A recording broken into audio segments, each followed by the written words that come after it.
We're connecting. Hello, friends. How are we? Look at this.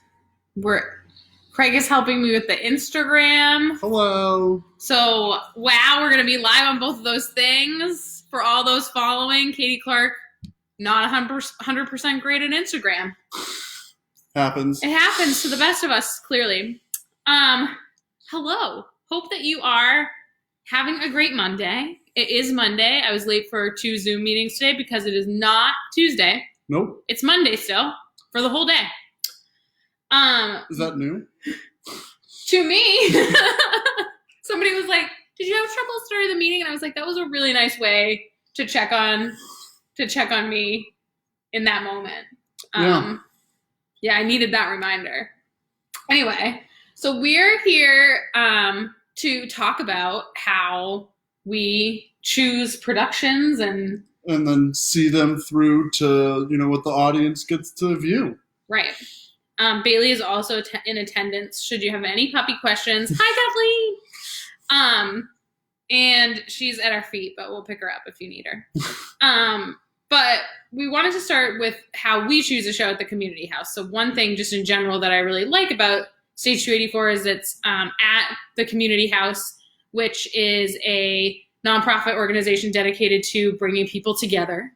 It has an awesome history when community houses began, and it's like 100 years old this coming year. So we'll be celebrating that. But it is really by, for, and about the community. And so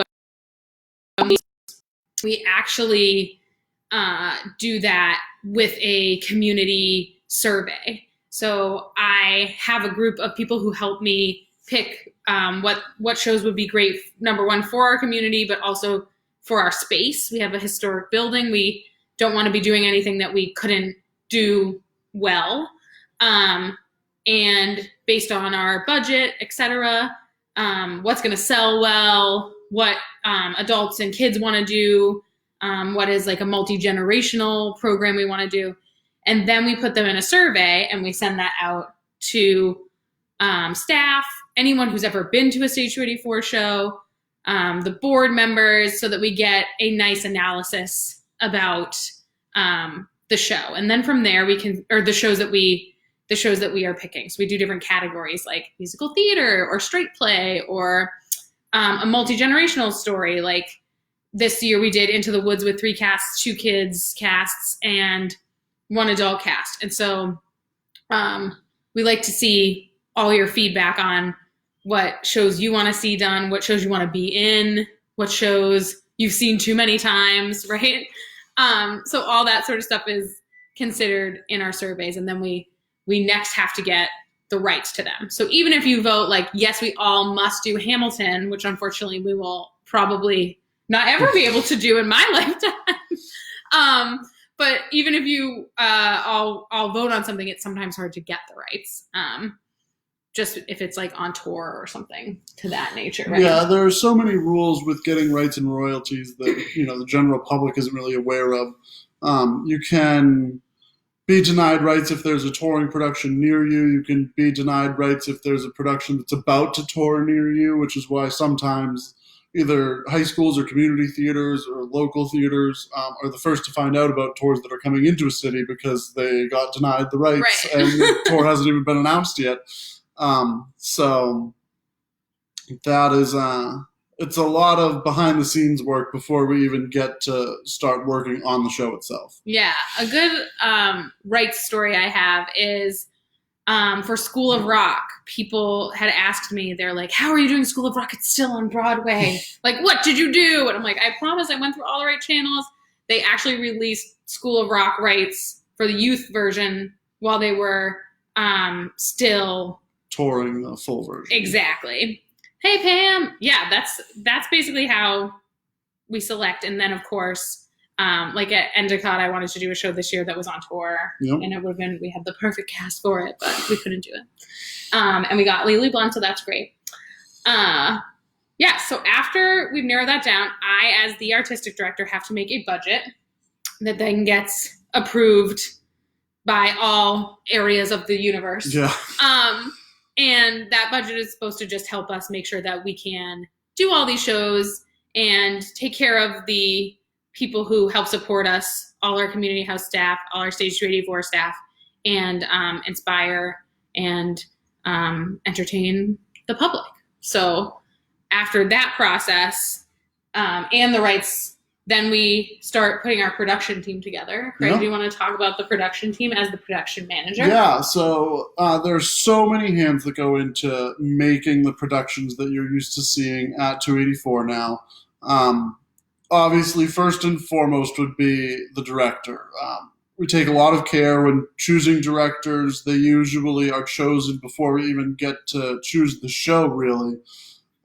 We ask certain people that have directed for us before. This past season, we've had all sorts of people. I mean, Katie's directed a couple of shows. We just invited and had Brittany Pascos join our Stage 284 team. We love working with her. Kathleen Tringali directs a lot of our adult productions. We had John Benzina come in, and he did 13 with us. So we see Bobby Kerrigan. Bobby Kerrigan does all sorts of stuff for us.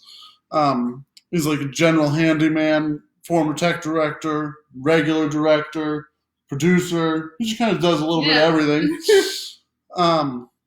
But we ask if they have any shows that they want to do, and we'll try to see if we can get those on those polls that we send out and things like that. So the director has a lot of pull on what we do. And so beyond the director, you need a stage manager, a lighting designer, a set designer, an audio designer, a costume designer, a props master, a choreographer, a music director.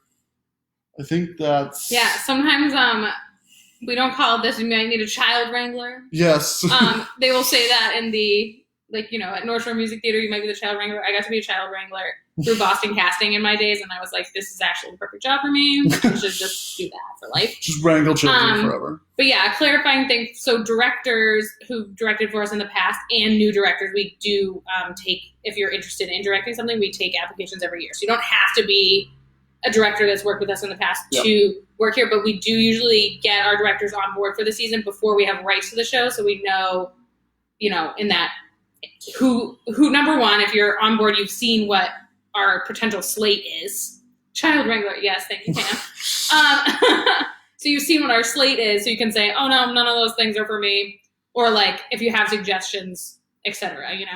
So you don't have to be a director of the past to direct for us, but we like our directors of the past, and we like our future directors too. I've interviewed a few actually over the weeks that we've been at home, quarantine break, which is cool. I think if you are thinking about, everyone likes the child wrangler. Yes. I was like, maybe I should be just a professional theater nanny. But no, so if you are thinking about joining our team, some things to think about. We post that on Theater 411. We post it on Stage Source. And we just really like people who want to collaborate and make art with positive friends, right? I feel like we've kind of lucked out in that department. I think that of Stage 284 as a family. Yeah. And that sort of makes my job, even when I have to make those tough decisions like we've had to lately, that makes my job easier because I know that they want what's best, not just for them, but for our entire community. The company, yeah. Anyway. Yeah. So, the director has a large role, especially when we start to get into more and more straight shows, which are non-musical productions. So we just did To Kill a Mockingbird in January of 2019. Yeah.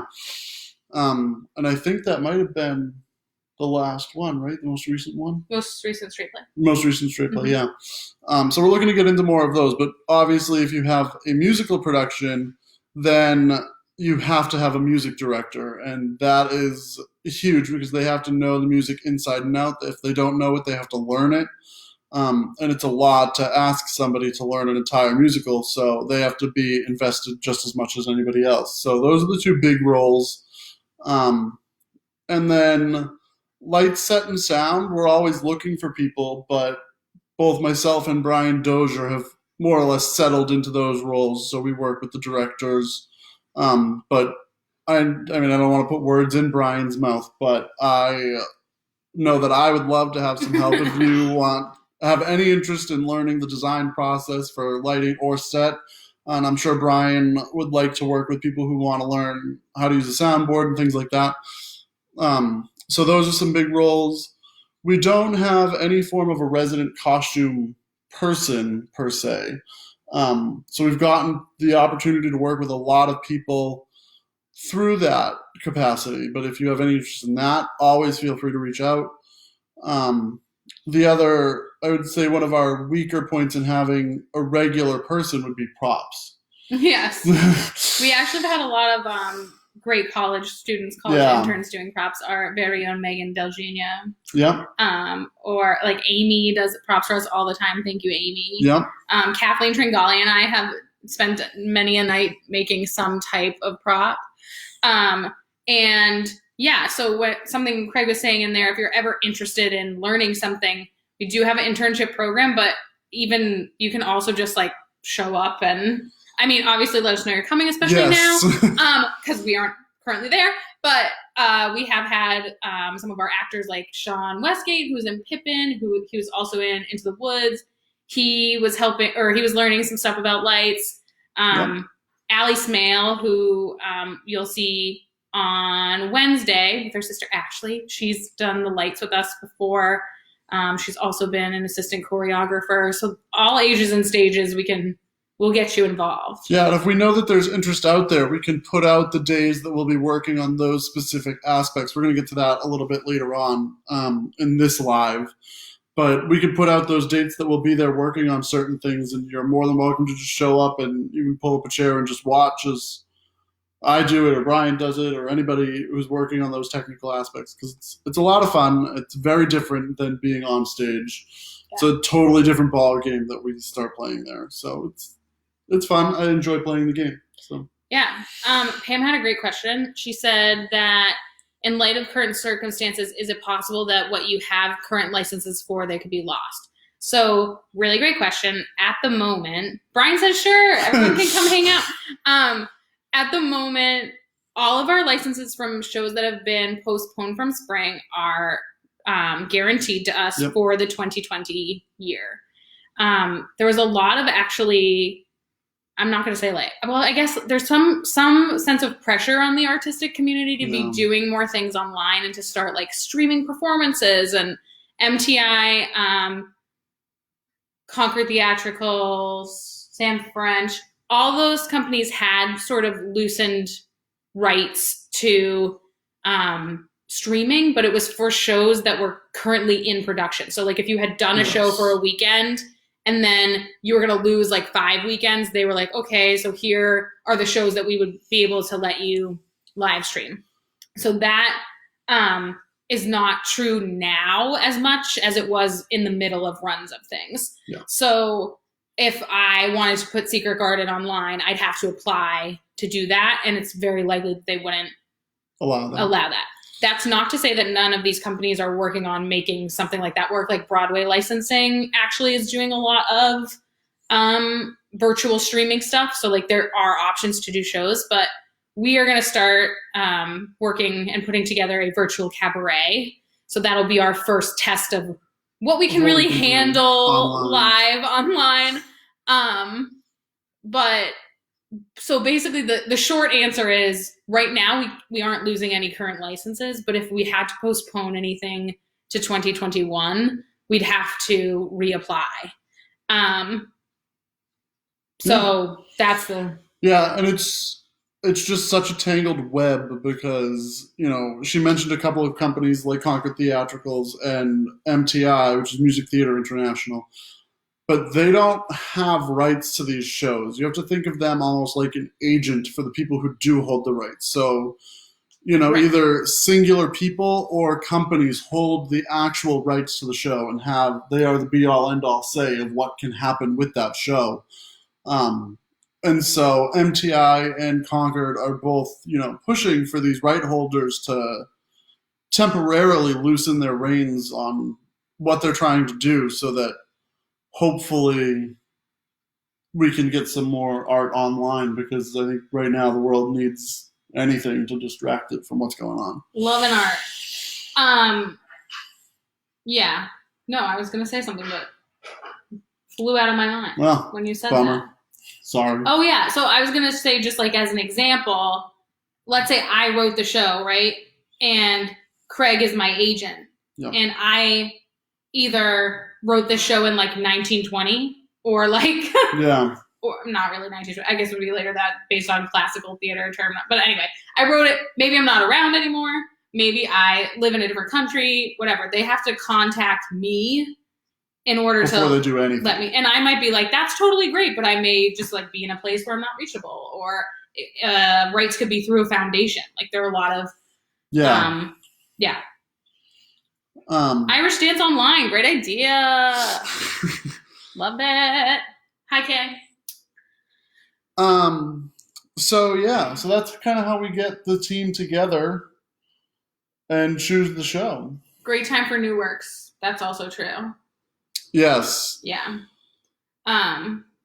George is probably like, whatever, Katie, but we've been working on writing something, and I'm hoping that we will get a little more traction on that with some of this time. Not necessarily free time, but like at least the commute isn't there, and like you're not necessarily exhausted from going back and forth.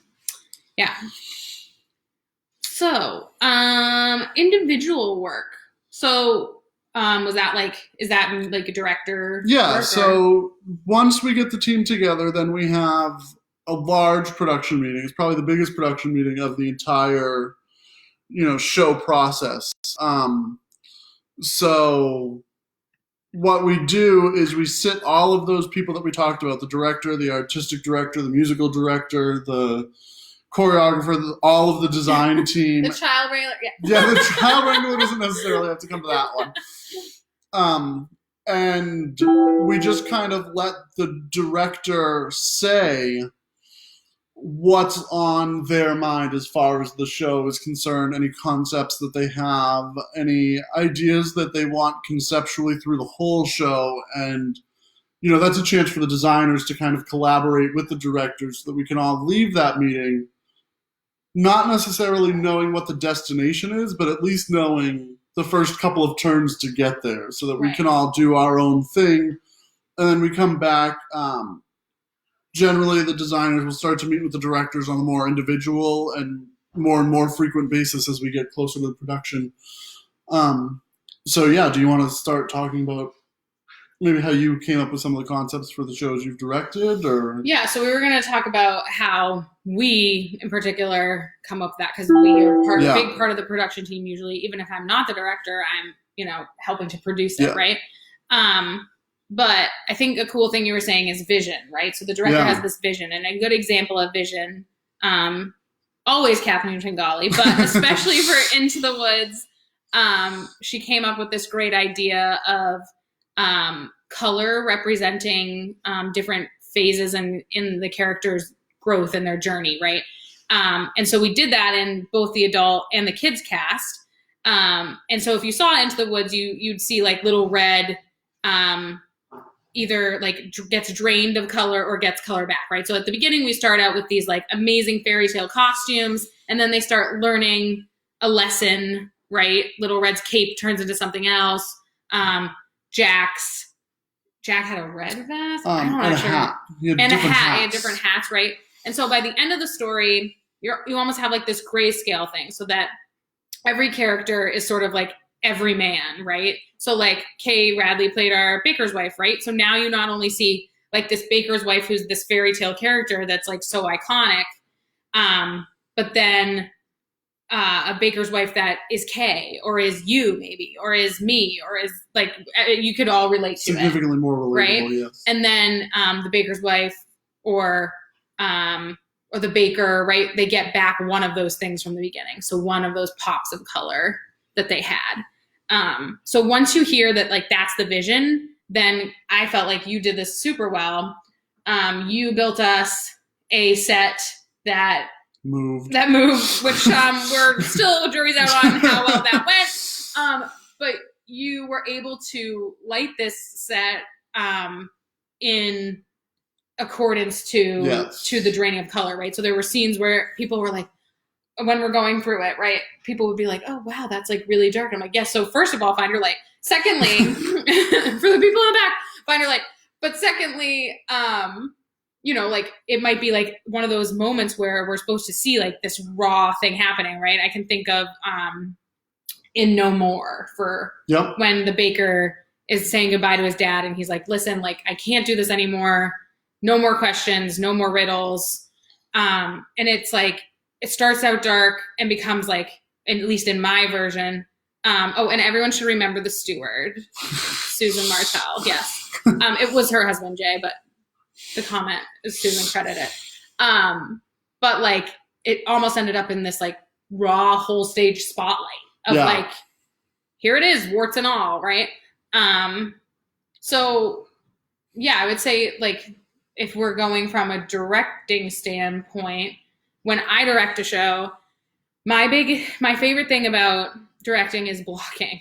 Yep. And I'd also say for me, that really drives my vision of sets. So some directors, I mean, everybody's different, right? Some directors are like, set designer, what is the perfect set going to be? And I'm more like, so the set should probably include, which isn't, you know, both approaches are good as long as done with kindness. Yes. So I was like, Craig, for Frozen, I would like this imaginary, or not imaginary, that would be weird, secret bridge. Yep. And he was like, oh, okay. And then I'm like, and I want it to be like real high up. And he was like, we'll see. Why? So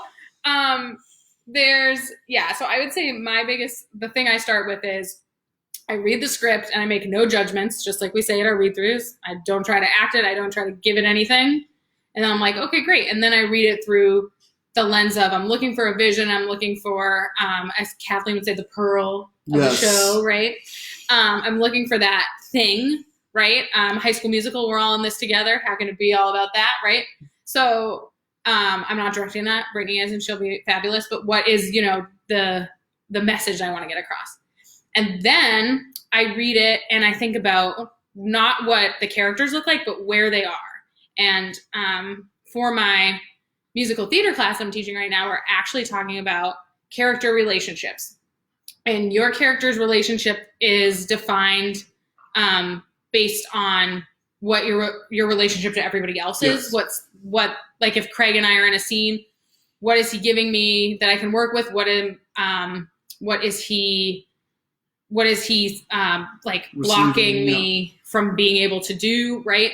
And so I start thinking about how I want that spatially. And so for me, blocking and line delivery are sort of like a reflection of how I would see this happening in life and not on a stage. So often my sets are, Craig is like, so everyone's back's going to be to the audience for like this whole entire area. And I'm like, right, so is that my problem? And he's like, well, it's going to be like when the ticket people are complaining. So that's when you come in and make me look good. Thank you. I try. Because I would like theater to exist in the round or in like the, I don't know. Yeah, you're all for immersive theater. I want everyone to walk through the library for Beauty and the Beast. Not so much going to work, but like I want you all to feel like you are able to see yourself there, that you're part of it, experiencing it. And so that would be my individual thing before that first meeting starts. I'm like, this is why I want this. This is how. Yep. And we always say, argue with me until we're both right. Yes. You know? So like, not you and me necessarily, but that's like sort of the motto. Like, okay, so this color thing is really awesome, but like the costumer is going to have to make 64 costumes. So how do we get a pop of color while still having the same base costume, right? It's all going to happen, but we have to come to a collaboration. Yay for immersive productions. Thank you. And that's why we like working with the people that we work with, because they so far have really enjoyed collaborating, and it makes for a significantly easier process. So Katie or another director can just come in with that vision, and they don't have to have a set design. Yes, Katie does sometimes have an idea for the set and an idea for the costumes, and Kathleen's done the same thing. Brittany's done the same thing. High School Musical on the floor. Yes. Anyway. And so all of those things happen, and as long as those visions get across, then you get these people who are really good in their field. So, I'm really strong with lighting and set design. Brian Dozier's really strong with sound design. We've worked with a couple of brilliant costume designers like Laura Dillon and Pam Denning. Kay helped us with some costumes. Cat Streamer. Yeah. And people like us that we just so specialize, like Katie, Kathleen, Brittany, they're really great. They're like jack of all trades, so they don't really specialize in any specific area. And so Katie will be like, I want this concept with the lighting, and I don't know how to do that. And then she turns to me, and because I specialize in that field, I can really say, oh, this particular light will really be quite dramatic for that, and this will do exactly what you want. And she'll be like, are you sure? And a lot of the times the designers just have to go, skeptical. Trust me, with any director that they work with, because we know what we think you want as a director, and then we make what we can happen. And that's the collaboration. Yeah. That bridge is happening though. So yes. You've had a lot of months to figure it out, so I'm expecting hydraulics, basically. Yes, good. Do we want to just? Yeah. So then, that's pretty much all of it. The directors work with the casts through rehearsals. Both the director, the music director, the choreographer, anybody who has direct relation with the cast, they'll work through the rehearsal process for the Brooke Wyndham light cue. I love it. The Brooke Wyndham light cue is pretty great. That rehearsal process could be anything. It could be 6 weeks is probably our shortest one, which was The Secret Garden, I think. The Secret Garden was about 6 weeks, right? Which right now, now it's going on to be months. the longest one. Yeah. And then it could be, we've had rehearsal processes for 2, 3, 4 months. That's probably as long as we'd like to go. And so the directors are all working on that. And then the designers are kind of off in their own little bubble. We just do our own thing. The costumes, the seamstresses are making things in their home. Sometimes they'll come into 284 to do measurements and fittings. They can use our costume shop downstairs, which, Bobby cleaned up an old office for us and converted cool. that. You would not recognize that. Yeah, so it looks good. Now there's a nice place for the costumers to work and do their thing. Brian can work on a lot of sound effects. He has access to libraries and things like that, so he'll find sound effects and send them electronically over to the directors and be like, hey, these are some of the sound effects I was thinking of. I can actually program the entire lighting show away from the theater, so I can access software online. And I can get all of my cues done, so that way when the director's ready to go, I am also ready, and we're not trying to waste time programming. That doesn't always happen. Sometimes, especially Kathleen and I, we have a lot of late nights programming some light cues.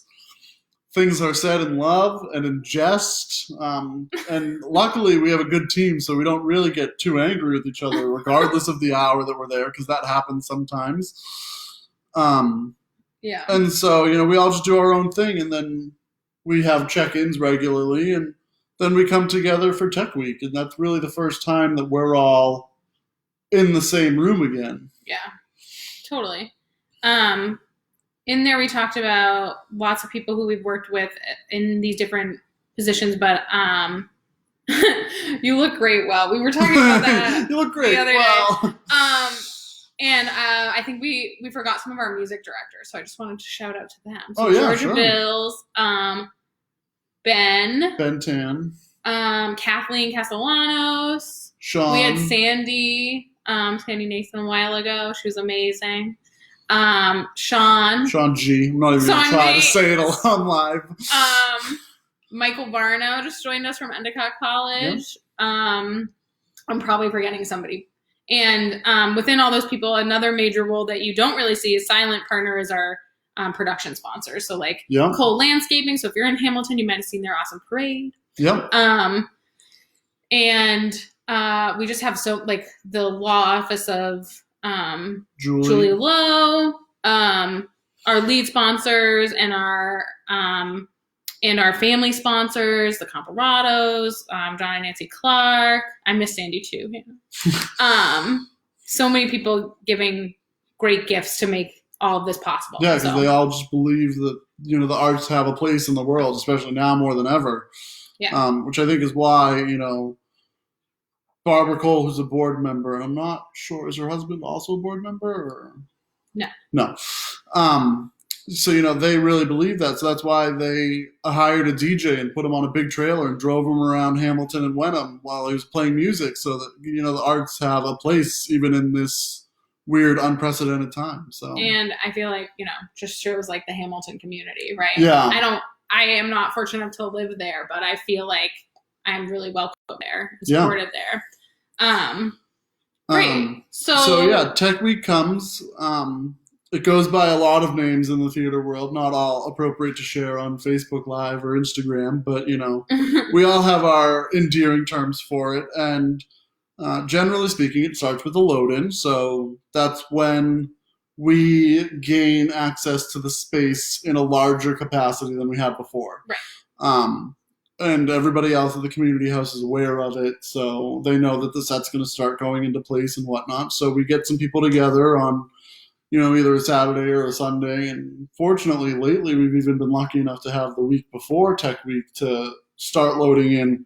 And so we try to get the set into place. We try to hang and focus all of the lights. Focusing a light is pointing it basically where you want it to be.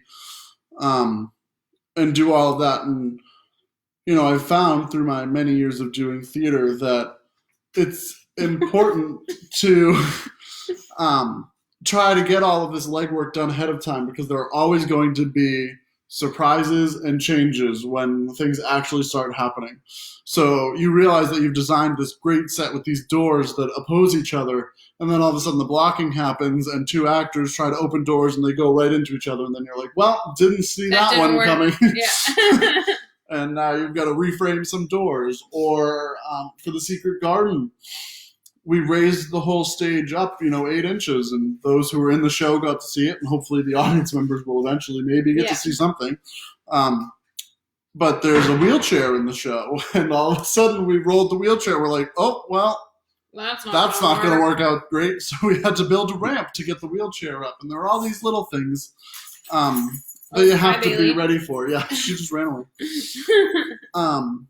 Light cues have to be edited, especially because, you programmed them on not being able to see any of the lights function. Or they have to be edited because you have a kid cast and an adult cast and people's heads aren't in the same place. Yep.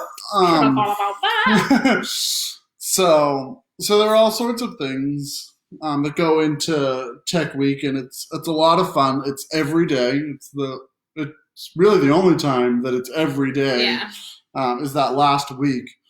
And then we do everything. We get the final dress. We have photographers come to Tracy Westgate. Take pictures. Yep, we have Tracy Westgate. We have Jessica Guest. Yes. A bunch of people take pictures for us. And then we go into the actual production. Oh, she's back. Yes. And so not to take up too much more of your time, but our another great thing that we have, don't forget about designer runs. Oh, yes. Oh, designer runs. Yes. The designer run is a run that happens before Tech Week so that the designers can see where everything's supposed to be, what's happening, etc. If you come to my designer run, sometimes you're still not sure after you see it. But it's supposed to be where, like kind of getting ahead of some of those things. Like when we did The Lion King, we had Pride Rock, which was very tall. And then I realized that was like really, really tall if you are only 3.5 feet tall. So we troubleshot the Pride Rock issue, and I think the effect was pretty good. Yes.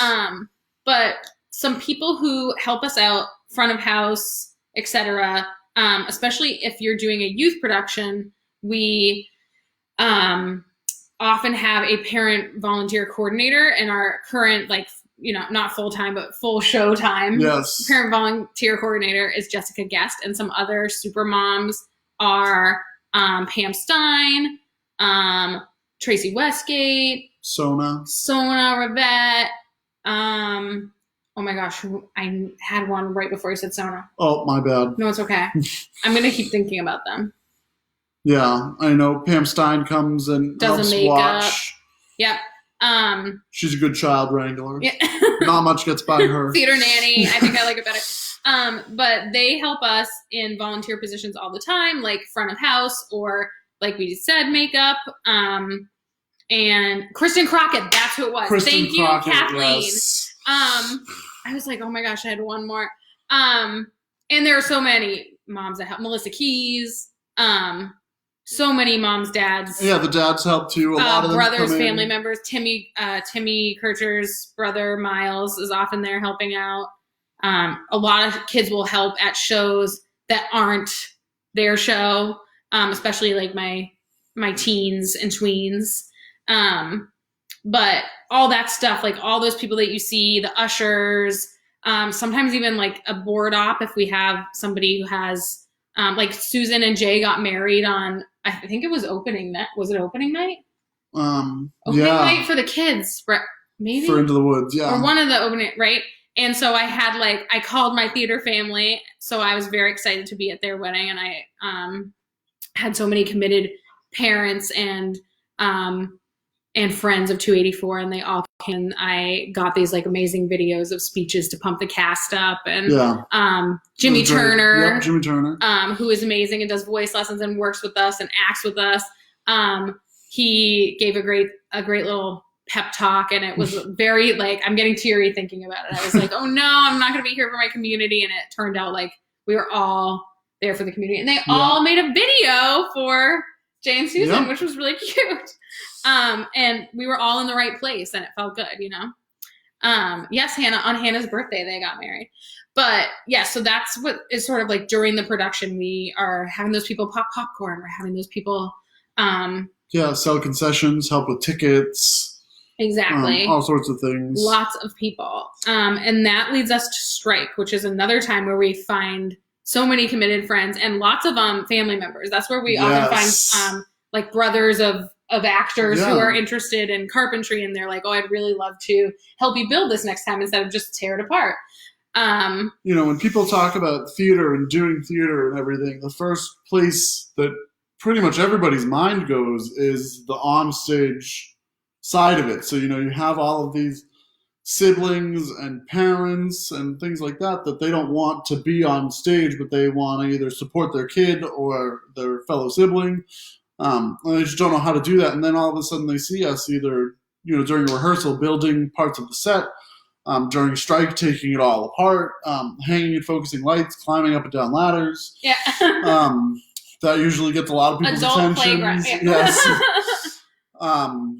And so then they come up and they're like, oh, like, I'd love to help with this side of things. Like, I know the Crockett's have someone in their family that doesn't want to act, but he's very excited, and he's going to start coming on board for helping to do some construction and lighting and stuff like that. And like Katie said, Sean Westgate, he's been in shows, but he's like, I really want to try some of the backstage stuff. Pam's commented that Rich is interested.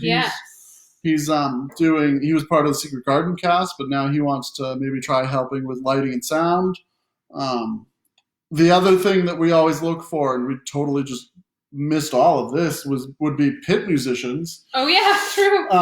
The music director's usually charged with getting the musicians for the pit if we have the budget for that. Sometimes we either play the junior shows with the tracks because they're more consistent, but when we can, we try to get a live pit orchestra in. So, if you play an instrument and you're willing to be part of the pit, then definitely reach out to us and say, what you can play, what your level is, and we'll see if we can find a place for you. And the other thing about the actual run of the show is that a lot of the designers will kind of back their way out. So directors and designers don't have to go to all of the performances in a run. We can get some to run the boards and things like that. Hopefully, if you're interested in doing something of that nature, you're welcome to jump on in a smaller capacity and just run the light show. We've had so many people run lights. Right. Megan Del Genio ran lights. She thought it was so fun, and she did not expect much from it at all. I've had a bunch of people up to the light board, and they think that it's really fun, and they like that ability to do that. So yeah, I think that's a lot of what we had to talk about. Yeah. Jimmy Turner just called me. I was like, I'll call you in 2 seconds. Awesome. So it's great to chat with you about show selection. And we have lots of people. I might just need to find that French horn I played. Yeah, Pam style. Yes, Pam. So we are going to talk more about different aspects of theater in the weeks to come. But this week we have Sarah's Dancing on Tuesday. Allie and Ashley Smale are going to come talk to us on Wednesday. I'm doing yoga on Thursday. And Jimmy Turner on Friday is going to sing some songs for us. Good lineup. Thank you. Thanks for coming, everyone. Stay healthy and hopeful. Yeah. All right. Goodbye, everybody. Bye.